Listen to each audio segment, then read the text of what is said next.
That's a Tuesday night, 7:10 is your first pitch right around the corner from here at Progressive Field. Tickets, info, everything else. If you've got that MLB Ballpark app during the season, you're in great shape.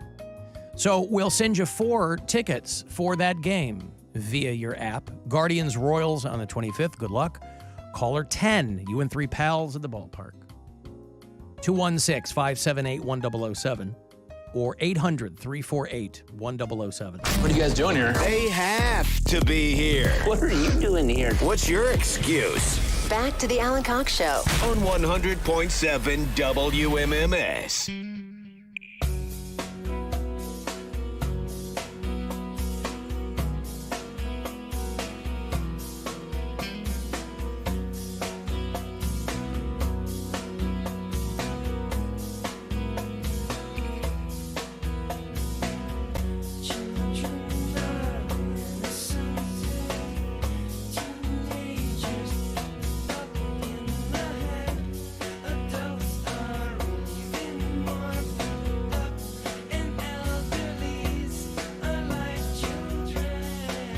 I forgot how long ago this song was because I have no concept of time.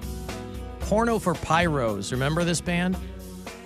When Perry Farrell split from Jane's Addiction. Well, Jane's Addiction didn't last very long, so when they all went their separate ways, Perry Farrell and Stephen Perkins, who was the drummer, Jane's Addiction, went off and did a band called Porno for Pyros.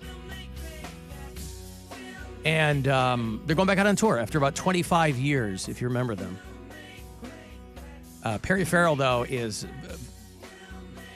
a very strange face now. He's had a lot of plastic surgery done, and but it's the Horns, Thorns, and Halos tour, and it's going to be their first tour in about 25 years. I love this song because as a drummer, just watching Stephen Perkins, who is one of the most underrated drummers in rock and roll because he's so inventive. It's not like he's got this amazing, vibe or whatever. He's just a very, very inventive player.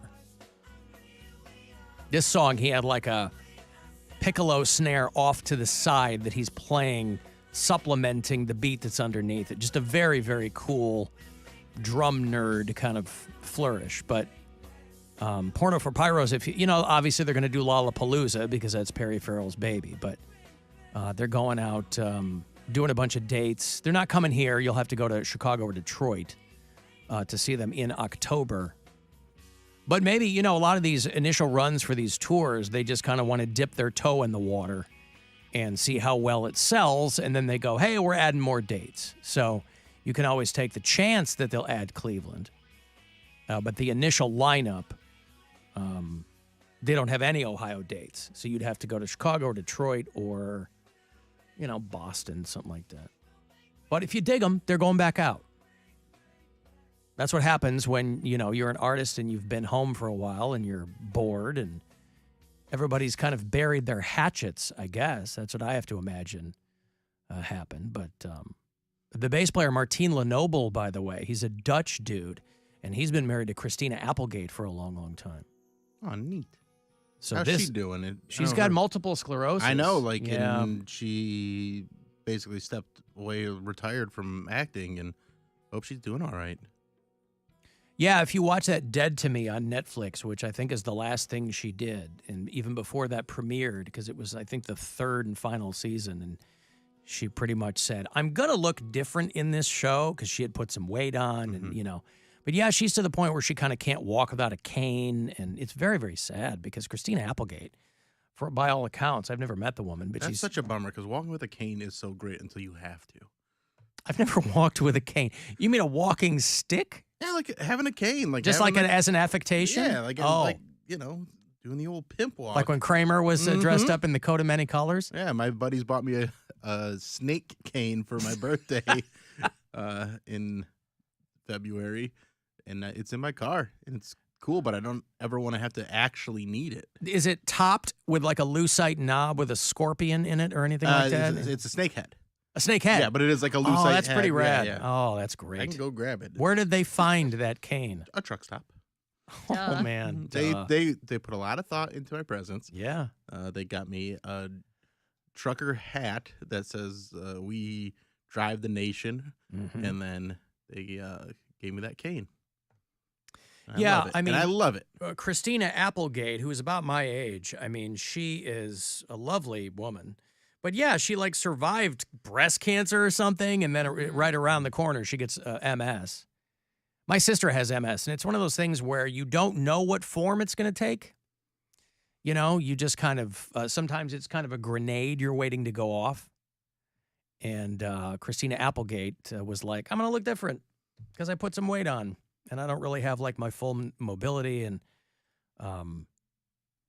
so she says, it's never a good day with multiple sclerosis, but she has pushed on with her family. She got diagnosed August of 21. And because there's no cure for it, you have to, you know, your mobility can be severely impaired. So at the very least, you're probably going to have a cane. Some people end up in a wheelchair. And, you know, I don't get home that often. The last time I was home was last month for my dad's funeral. Well, the anniversary of Mass of his funeral. And saw my sister. And she looks great. Like I forget. Because some people, they're just really wrecked by it. And my sister's only in her, I think she's like a year older than Mary. Yeah, we're around. She's born in 89, yeah. But she has an early birthday, like January or something. She's like that, January of 89, yeah. yeah. I'm November of 89. Yep. That's so wild that you're younger than my sister. Yeah. That's how old I am. You're pretty old, dude. Christ. Yeah. What? I think. Go ahead. I think it'd be more wild if she was older than your sister.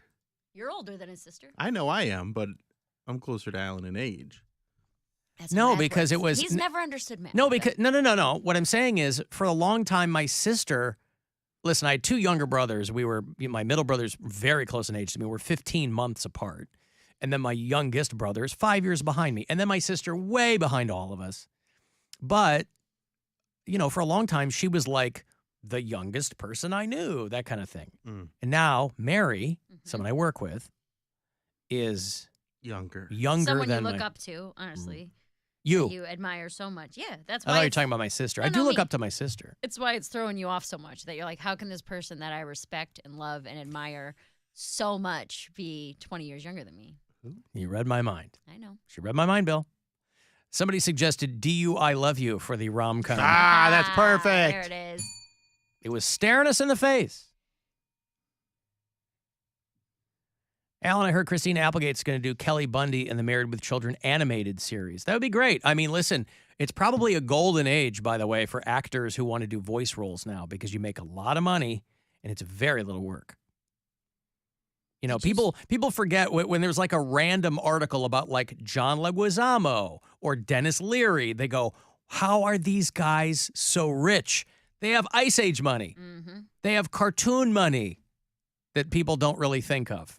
There's a joke in LA that I didn't realize that they call it My Little Pony money, where it's like if you can get on a huge children's show like that, or SpongeBob, something like that. Yeah. Like when you can get on something that will go forever, Yeah. you're a millionaire many times over. It's why my buddy Harlan Williams, like out of the blue, goes, I'm just going to make my own cartoon. Why am I doing all this goofy stuff? And he creates Puppy Dog Pals. And the guy's like neck deep in dough now. Right. It was the best thing he ever did. Yes. It's giving them all the freedom. Good for him. Did you see the interview with the executive about the writer's strike? Yes. I read about it. Yeah. How messed up is that? Yeah, but okay. So the article in Deadline over the WGA strike was an anonymous executive said, "We're just going to wait till these people lose their apartments and their homes, and then we'll come back to the." But that's the perception that the public has, that writers are all rich because they're working on TV shows. Like, bro, you're not going to have to wait that long. Writers are not making a ton of money. That's why they're striking. It's not like everybody, you're not talking about showrunners. You're talking about writers on shows in a writer's room of a dozen people. They're not all millionaires. Most of them are like doing other gigs. And especially because a lot of them have been writing for streaming services, which pay exponentially less than network television or even cable. Even network, you had to Yeah. be in the game like a decade to start making serious money. Well, my thing was like that this guy's just straight up coming out like, oh, yeah, we'll wait till you're homeless and desperate, Yep. and then we'll rehire you. But it's like, how are you supposed to go work for those people again? But that's how every institution yeah. thinks. That's why, like, when and listen, I'm a big union guy. I'm in SAG-AFTRA, but here's the thing: when these Starbucks or Amazon or these, they go, we've unionized. Great. Yes, in theory, that's great, except then the company will just drag it out. It requires the company to come to the table and come to the terms of a new deal. And if they don't do that, you're sitting there holding your joint. Doing what? Yeah, you unionized your Starbucks, but now what? Because I know what happens is Starbucks goes, we're just going to close that location. Hey, congrats, guys. We're closing your location. So, I don't know. This notion that if you write for a television show, you're rich. They're not going to have to wait that long. And that's why a lot of these writers are like laughing when they read that quote. They were like, yeah, bro. We're already there. I'm already going to lose my house probably. I mean, who can go without working for 4 months? The last writer's strike 15 years ago or whatever, it lasted for 4 months because it was pre-streaming. So they were like, yeah, we need these people to get back to work. Now, there's so much content that needs writers. So like, yeah, we'll do another reality show. I mean, a couple of the over-the-air networks, their entire fall slate is going to be reality TV because they're like, screw you. Well, we don't want to pay you anymore. They're bringing back Comic View on BET because they haven't. The only thing cheaper to make than reality TV is stand-up. So you're going to get a bunch of stand-up showcase. And Kevin shows. Hart doesn't say no to anything. Right. So he's bringing back Comic View. Which is, listen, I think that's good. That's objectively good. Hey, Jim, hello. Hey, how's it going, Al? Oh, hi, Jim. I called in about the OBI thing. I've had 2 of them. It's been a year. And I can give you a little explanation on what the state of Ohio does. Sure. So, well, the first one, I guess, it was the night I got engaged with my ex-fiance. And There's a lot to unpack there, Jim. Your DUI was the night you got engaged to your now ex-fiance. Oh, it checks out. yeah. Well, and it wasn't just me. Her father-in-law her father ended up showing up, and he also got stuck in the car with me. Bonding. But we ended up, he was able to get out with a reckless op, even though he didn't even drive whenever he showed up. And then with me, he caught me doing 80 mile an hour going around kind of sharp corner. And it turned out that altogether, it equaled out to be about $6,000 between attorney, court costs, just running back and forth with fuel and everything. And I had to do 40 hours of community service and 2 years probation. Well, that was all during COVID, and they ended up, August of 2021, I finally got sentenced. This happened in March of 2020. So they finally sentenced me, and September, the very next month after I got sentenced, I ended up totaling a car. Mm-hmm. And the same exact state trooper showed up. He goes, hey, I know you. The same guy. They got like 3 cops where Jim is in New Waterford. Yeah, actually, we have 3 cop cars, but only 1 cop's ever on duty. Yeah. Hey, Jim, I gotta move on here, but aren't you New Waterford? You're not far from East Palestine, right? I'm actually a volunteer firefighter, and I was out at that. How are they doing out there? I know nobody's talking about it anymore, but it doesn't mean everything's awesome. Oh, they're still going through and just trying to cleanse all the water and clean up all the hazmat stuff. But we also, right now, we're dealing with a underground pipeline that is burning, coming straight off a gas well. Oof. And that's about 6 miles away from where the train derailed. Right. And this is another mile evacuation zone. The second one in under a year. We're killing it down here. Oh, well, keep your nose clean out there, will you, Jim? Oh, we'll try. All right, thank you. There's Jim out in New Waterford. Let me give you this money here. It's $1,000. Another keyword, another chance for you to grab a grand, courtesy of the Buzzard Bookie. This is your chance to bet with the Buzzard Bookie and win $1,000 now. Enter this nationwide keyword at WMMS.com. Money. That's money. Enter it now at WMMS.com. If you listen to us on iHeartRadio, tell me where you do that if you're from out of state. Nick called a little earlier. He's out in Louisville, Texas. Sasha listens to us in Portland, Oregon. Justin's in Buffalo. Jackie listens in Paramus, New Jersey. You can always leave us messages, too. Hey, Al. It's Nick from Boulder here. I feel like I need to apologize, even though I didn't do anything to you. Every time you mention Steely Dan, I kind of roll my eyes and say, old person band. I caught Dirty Work and started listening to the music. It's really good. Yeah. So I guess you're right. Of course I'm right. Why is anybody doubting when I say Steely Dan is an amazing band? Dirty Work, a lot of people know from The Sopranos. Tony is driving listening to Dirty Work. Dirty Work is a great song. It's one of the few songs, because it's off their very first album. It's one of the very few songs that Donald Fagen does not sing. A guy named David Palmer was singing for Steely Dan because Donald Fagen was not completely confident in his voice work. And so he's like, well, let this other guy do it. And he goes, nah, me and Walter Beck are writing all the music and the lyrics and everything, so I'll sing all the songs. But Dirty Work has been covered a ton of times. But it was in The Sopranos. A lot of people remember it there.